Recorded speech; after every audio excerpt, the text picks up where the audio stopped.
నాకు అంతా నిజమే చెప్తున్నాయి తల్లి. అమ్మా భారతి, నాకు తెలుసమ్మా నువ్వు బావ కోసం ఆలోచిస్తున్నావని. నాకు అంతా తెలుసు తల్లి. ఈరోజే మన భరత కుమార్ ఇక్కడికి ట్రైనింగ్ పూర్తి చేసుకొని వస్తున్నాడు తల్లి. ఈ విషయమే నీకు ఫోన్ చేయమని రాత్రి నాకు చెప్పాడమ్మా. ఇప్పుడు నాకు ఎంతో ఆనందంగా ఉంది. అవును తల్లి, నా అంచనా ప్రకారం మన భర్త ఈ టయానికి వస్తూనే ఉండాలా, ఖచ్చితంగా వస్తూనే ఉంటాడు. అమ్మా భారతి, నీకు బాగుంటే ఇష్టమని నాకు తెలుసు తల్లి. అది త్వరలోనే మీ ఇద్దరికి మంచి ముహూర్తం చూసుకొని ఈ వేణుగోపాల స్వామి సన్నిధిలోనే మీ పెళ్లి ఏర్పాటు చేస్తాను తల్లి. అదే నా చిరకాల కోరిక తల్లి. బావే నా సర్వస్వంగా భావిస్తున్నాను. బావ దూరం అయితే నేను భరించలేను నాన్న. నాకు తెలుసు తల్లి, నువ్వు బావ గురించి ఎంత ఆలోచిస్తున్నావో నాకు తెలుసు తల్లి. అందుకే నీ పెళ్లికి తగిన ఏర్పాట్లు కూడా చేశాను తల్లి. కాళ్ళకు మొక్కు నాయనా, మొక్కు. ఆ భగవంతుడు నిన్ను బాగా దీవిస్తాడు నాయనా.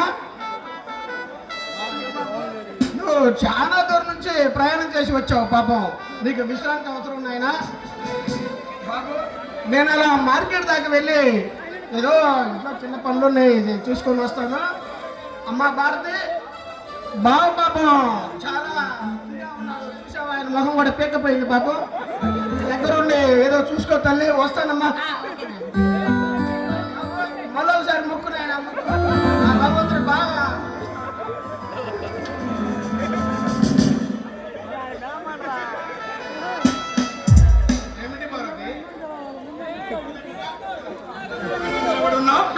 ఏమీ లేదులేండి.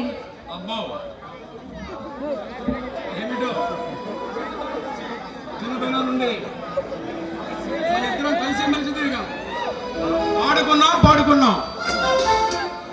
మాత్రానికి నా దగ్గర దాపరికంగా ఉన్నావు భారతి. అలాంటిది లేదులే బావా. మరేమిటో భారతి, చూడు ఆ చెట్టు మీద పక్షులు ఏం చేస్తున్నాయి? ఇంకా కోపం మాలేదా?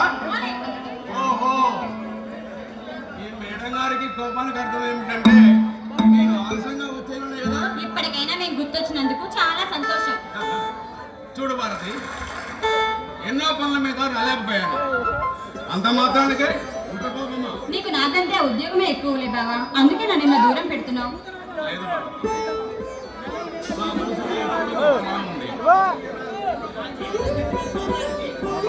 మనం పెళ్ళెప్పుడు చేసుకుందాం?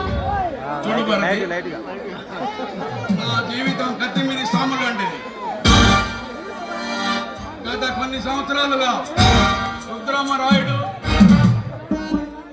అతని అనుచరుడు కాళిదాస్, భయంకరి వాళ్ళు ఈ ప్రాంతాన్ని అమాయక ప్రజల మాన ప్రాణాలతో చెలగట్టమంటున్నారు.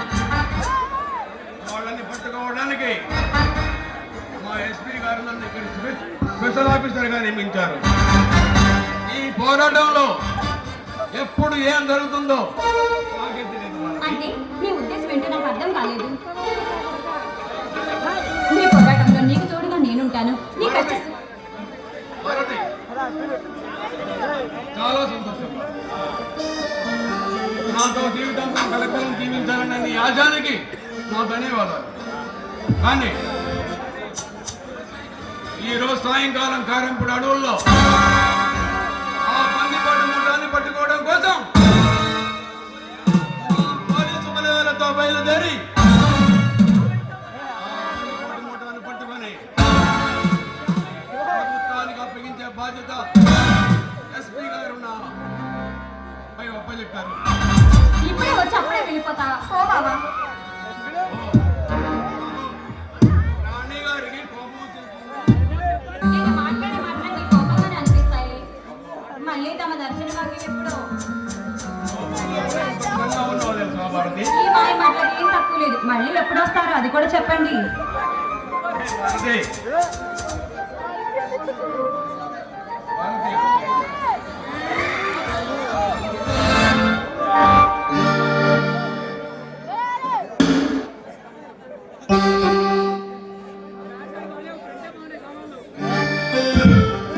కోపం ఫోన్లో కూడా ఎంత అందంగా ఉన్నావు తెలుసా భారతి?